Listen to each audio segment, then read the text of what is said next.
And the tough love of a friend, right, made me make the appointment. Then I got my first ever mammogram and I found out right away. I was always the youngest person in the cancer clinic. For me, poetry honestly saved my life. So the day comes when Līloa asks for both of them to come into his hale. Here in Hawaii, a very special place. We're talking stories, taking it back down memory lane. So sit down, relax as we chit and chat. A little bit of this, a little bit of that, about the kids these days and where they may go. And the reasons why we're proud to call this island home. Here in Hawaii. Aloha, I'm Nolan Hong and welcome to Here in Hawaii. Jess Isomoto went to high school with my wife, and like so many of us, they reconnected on social media years later. Then 2020 hit, and then right as the pandemic started, Jess shared that she got diagnosed with breast cancer. She went through treatment and became a powerful voice for early detection. And because she shared her story so openly, my wife finally scheduled that mammogram that she'd been putting off. They found a lump and it was benign, thank God, but now she's in a high-risk monitoring program. Jess may have saved her life, and so yeah, we owe her everything, and we want everyone to hear what she has to say. So I was too young to do the recommended mammograms. I think they weren't starting till age 45 or 50 or something at the time. And I had felt that my whole top half was one of my right breast had turned hard, but it wasn't a lump. And I think I just thought breast cancer was kind of a lump because I'd heard it, I'd heard about the self-exam thing, which now I do all the time. I'm actually now a trained advocate with a group called Know Your Lemons. And I know, there's a whole thing. And we talk about, promoting self-exams for people, but I didn't know that back then. And so I just thought, oh, that's kind of weird, some weird changes in my body. I mentioned it to my primary care provider, and he was like, you could maybe get a mammogram. Like, I can write up an order for you and you can try to get one, but it's probably nothing, just bodies change. It's like your skin's getting thicker in one area. It's not a big deal. And then I couldn't get a mammogram because the list was so long. Like, appointments were 6 months out. And I was like, I don't need this. So I didn't even do it. So I actually ignored it for a year and a half. So how did you get to that point a year and a half later? I would love to tell you that story because we are sitting in the house of one of my old high school friends, Lisa, and she's the one who was like, hey, you really need to go get this checked out. And I was like, yeah, I know. Yeah, whatever. Yeah, for sure. Yeah. And I didn't. And she's like, I am not talking to you again until you make this appointment. Wow. And the tough love of a friend, right? Yeah. Made me make the appointment. So then I got my first ever mammogram and I found out right away. What were your initial thoughts or feelings when they said that? Yeah, just like stunned. You're just kind of empty, There's a lot of guilt of, oh, why didn't I take care of myself better? As if I could have really prevented cancer. You can't. There was like a Monday meeting of, you get to meet all your doctors and they go through the whole plan and they come in one at a time. I was able to hear the whole plan, and scary, but I instantly just kind of like turned on that action mode, okay, let's just do this. Let's do it. Let's do everything. Let's do the maximum, let's just do it. And then because I was so focused on doing it, that helped me to be less scared. There's so much. Chemo's pretty devastating. Like it's horrible. There are definitely moments where I just laid there thinking I'm not gonna make it. And not even through cancer. Like you literally think, oh, I might not make it to my next chemo. This is the worst I could possibly feel. There's moments where you think you've hit the bottom and then surprise, there's gonna be another bottom because treatment is horrible. But most of us make it. Yeah. I think it's important also to celebrate stuff. And I wanna be careful to not be too positive because there's a thing with, especially in the cancer world, with this toxic positivity where we're kind of expected to sort of perform and prove that we're healthy and good and doing fine. So, it's very positive, and that inspiration is like taken into a lot of media stories too, or movies, and made into something that's just not the truth of the experience. But I want to say the importance of celebration. which is not toxic positivity. It's just like real positivity. Yeah. If you just are able to see those good things, acknowledging the bad things are there. Right. It's not ignoring, and it's letting ourselves have both truths. Yeah. But for real, like, don't be afraid to celebrate the good, even when you're going through the other stuff, even when it's the hardest and you think you're not gonna make it, but then you were able to like literally eat a pudding today. And you're like, yay, I ate something and didn't throw up. Celebrate that. Yeah. Like the celebrations, even when they're so small and even when everything else is horrible, like those little things help. So what were some examples of like how you were able to celebrate things? Yeah. Because it's not, I imagine you didn't like invite people over and put on hats and stuff, right? Oh. Or did you? Oh, I did. Awesome. So, okay, this sounds crazy, but like I celebrated each chemo session. There were 16.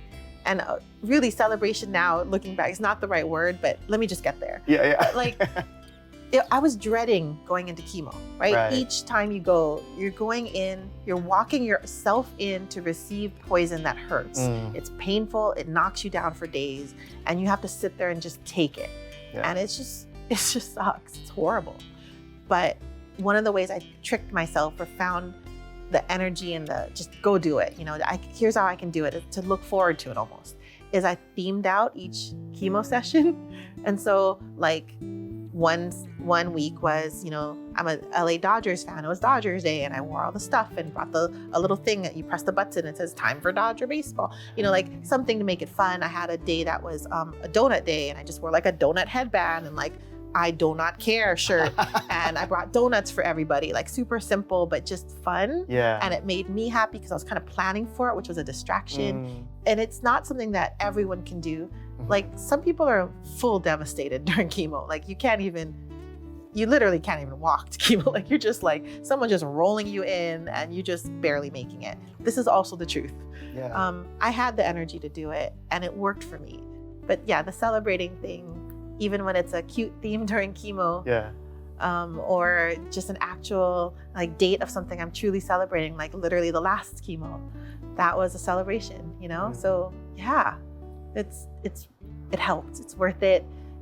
It's the distraction, the energy, and the sort of real positivity that I needed, the positivity that was coming from me, that I was bringing to it, and that was reflecting from the people around me. So that felt real and helpful and useful. Yeah, it's really nice. Can you do me a favor real quick? Just hit that subscribe button if you're enjoying our videos. We're trying to get to 1,000 subscribers and we're not there yet. So every bit counts. Thanks.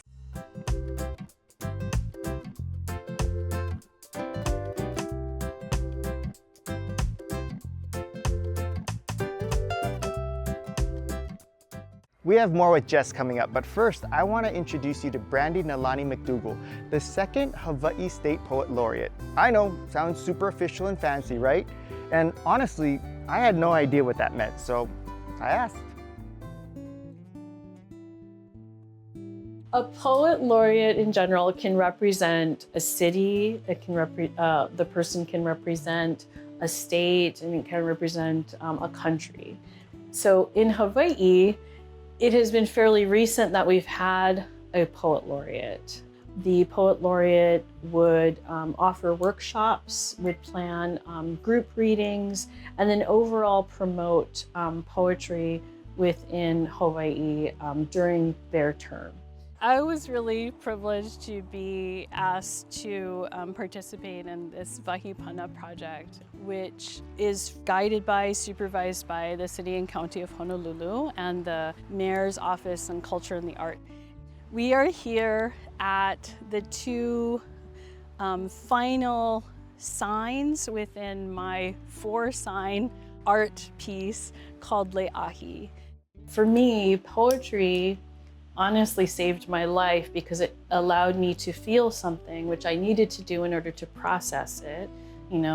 Childhood trauma, grief and loss and all of these things that are just part of our lives, right? But poetry allowed it to kind of create this space where I could put it somewhere and I could think about it and try to work through it and process it in a safe way. And I think that's actually, that's been a big part of my work as Poet Laureate, is to emphasize poetry as healing. At Makale and the Ahi Beach, they're set up more of as an ancestral scene. But here, the mana'o, the perspective really shifts to further engage with the militarization of Leahi. It's also asking us to really kind of reflect on why things need to be hidden and buried if they are things that are supposed to be celebrated. Poetry is a lot more important than it's often given credit for, I guess, as an art, but also just as something that's accessible to everybody. Ultimately, I think the emotion that's part of poetry is really there to connect human beings and connect us, right? Make us feel like we're not alone in that way. So, for example, a workshop at Hilo Public Library comes to mind, where everybody gathered there, and I talked about like the different meanings of the word hilo, and then so there was a prompt that everyone did to kind of write about like all the different names, and one person wrote about like so hilo is also the braiding and twisting that can be in a tea leaf lei, for example. So that's the hilo braid, and so we talked about sort of like twisting or braiding maybe memories of hilo together. So people came up with so many beautiful things of like where they went on a walk through hilo with their grandma, you know, a place that they used to go swimming, you know, and things like that. And sharing these stories was so great, you know, and it brought people together in this really beautiful way where they hadn't expected to even have that memory come up for them or to even write about it, but then to like leave with this poem where they were like, wow, now I can share it with my family when I go home. But I've also shared it with people who I didn't know, and now we're friends now, you know? Yeah.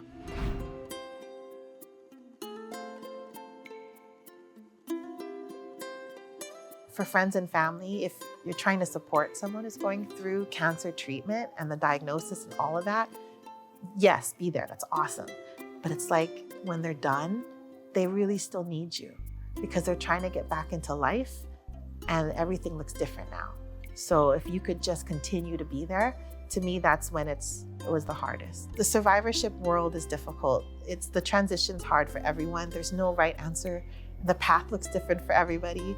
But I found that when survivors find each other, it makes a huge difference.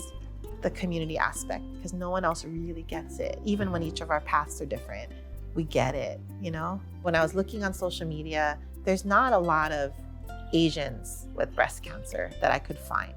But also like, how am I gonna find that? Am I like, hashtag Asian breast cancer? Because no one's doing that. And then one day, like, Anj's cancer journey world popped up, and I saw her on social media. I was like, hey, there's someone from Hawaii.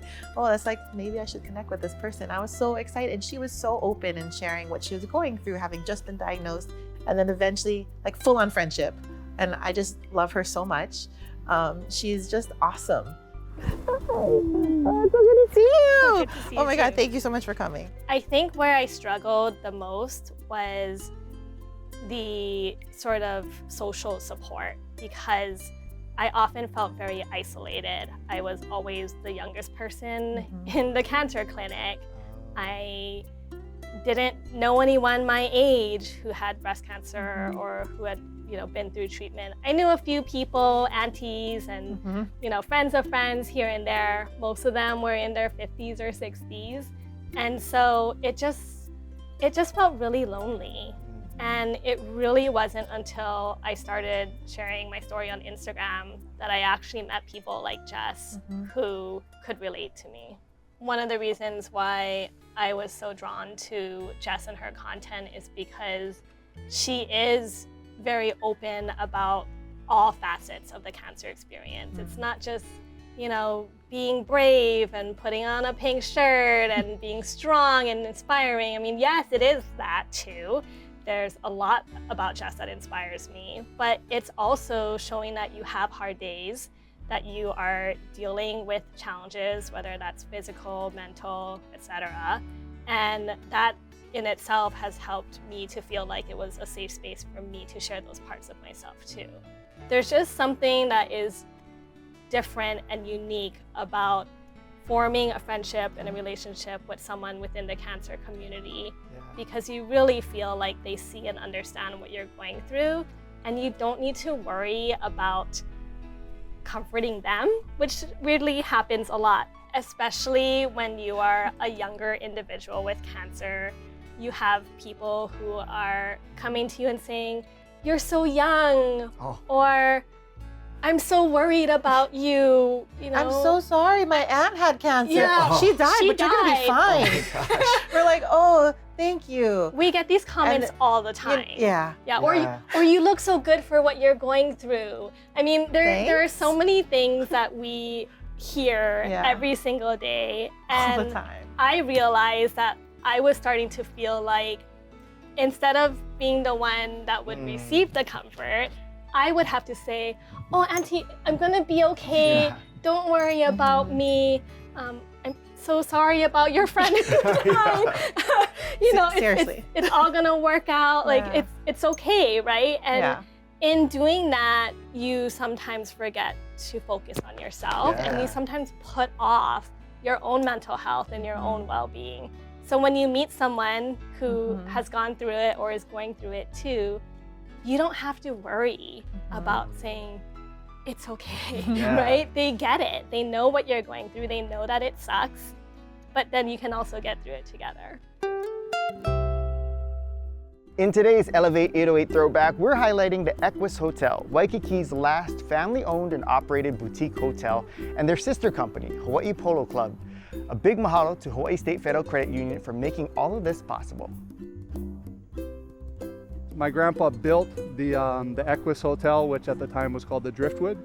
When we remodeled and revitalized the hotel back in 2010, we were looking for a little different theme, and my wife, who's an award-winning designer, said, "Well, let's go with the horse theme." It's a wonderful part of Hawaii's history. The cowboys, the paneolos, and the early polo and all of that. We had a club. There was an active club in Kapiolani Park from the 1890s up through until World War II. So it was in '56, and they restarted the Waikiki Polo Club. Then they were shutting down the field. They shut down the stables. Dad had found had bought a property out in Moʻolelo from Walter Dillingham, and next to it was a leftover old polo field that hadn't been used since World War II. Had a bunch of keawe and stuff on it. And no way. Walter said, "Well, I'll lease it to you for $1 a year if you clear it and make it into a polo field again. Improve his property, improve his land." Yeah. So they did, and then in 1963 they opened the Moʻolelo Polo Club, which then became the Hawaiʻi Polo Club at Moʻolelo. What is it that happens on it? Because this was so fascinating to me because I had no idea any of this went on. So it's every Sunday in the summertime. We run about April through Labor Day weekend. Generally, we have a kids game at 1 o'clock. Then we have our first game at 2. We'll do a halftime show. Today was a horse race. Second game starts around 3:30, and then the band comes up at 5, and we run the band until about dark. So you'd come out there, you bring your 10x10, you bring your grill, cooler. Seeing the mountainside, I mean, it's like, Mount Collar right there. One side, beautiful mountain range, other side, beautiful blue oceans. I mean, like. Oh, it's the best place in the world. Yeah. And now, Hiʻilani Shibata with Kamahina Project is here to share a moʻolelo about Līloa, an ancestor of King Kamehameha.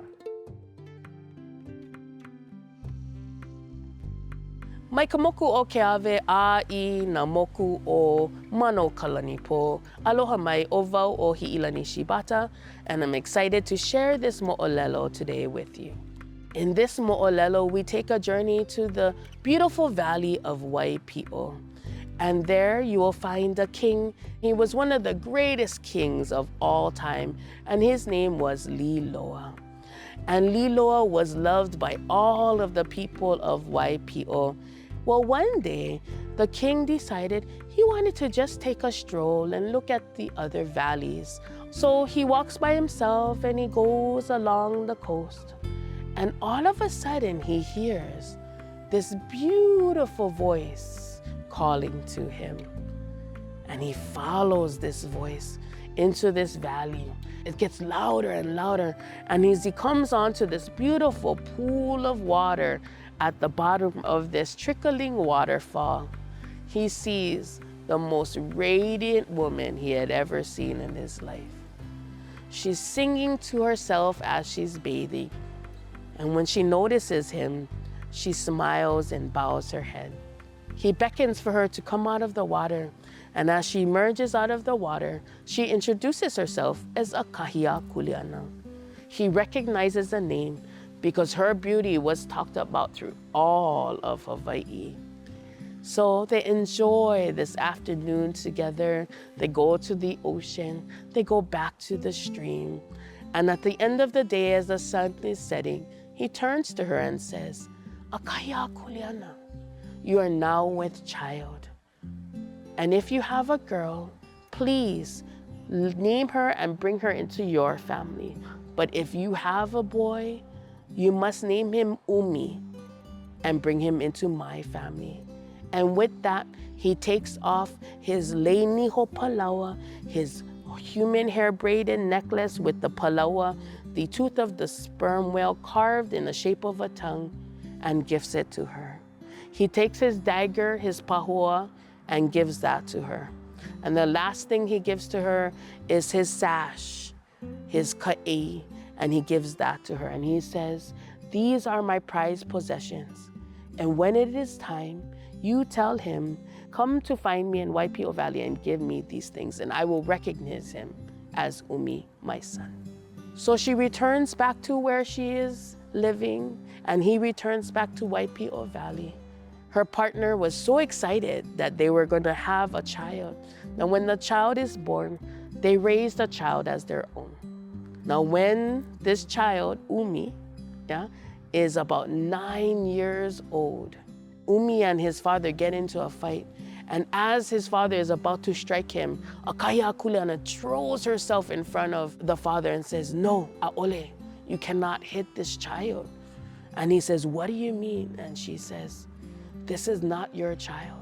This is the child of Līloa, the king. And he understands.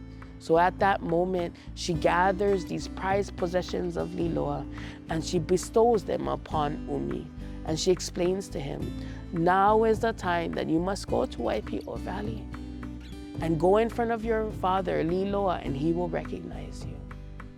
He bids farewell to his ohana and he goes along. Now, as ʻUmi was being raised, he was the most loving and generous child. He was a born leader. Everybody loved him, and he understood how he needed to be part of the community. So the King Līloa was so excited to have his son ʻUmi here. He quickly introduces him to his first son, Hākau. Now, Hākau was not a very good ali'i royalty. A lot of people in the valley was not happy that Hākau was to be the next king. When ʻUmi came, they were so excited. So as ʻUmi and Hākau grew into young men, Hākau's jealousy of ʻUmi grew. Whereas ʻUmi just captured the hearts of all the people. He was kind, he was fair, and he was such a born natural leader. So the day comes when Līloa asks for both of them to come into his hale. He gives to Hākau the kingdom, and he gives to ʻUmi Ku Kaʻilimoku, his family war god and the spiritual leader for their people. His intention was that they would work together to bring Waipiʻo peace just like he did. Well, as soon as King Līloa passes on, Hākau kicks ʻUmi out of Waipiʻo Valley, and Waipiʻo was very, very unhappy. But ʻUmi gathers Ku Kaʻilimoku and returns back to the valley that he grew up in. About a year passes, and the advisors of King Līloa, now the advisors of King Hākau, they secret and they go and plead with ʻUmi, please ʻUmi, wage war against your brother. He has been very, very horrible for the valley. ʻUmi was waiting for them. He had heard that Hākau had proven to be the worst king in Waipiʻo Valley's history. So they plan and everything. And as they're waging war on Waipiʻo Valley, the whole thing was to take out Hākau. So as Hākau is taken out, Waipiʻo Valley rejoices, and ʻUmi becomes the king of Waipiʻo Valley. Shortly after that, he becomes the moʻi, the supreme ruler of the island of Hawaii, and he has a long history of bringing Mokuʻokeawe, or the island of Hawaii, to its amazing, peaceful, and successful place. Mahalo.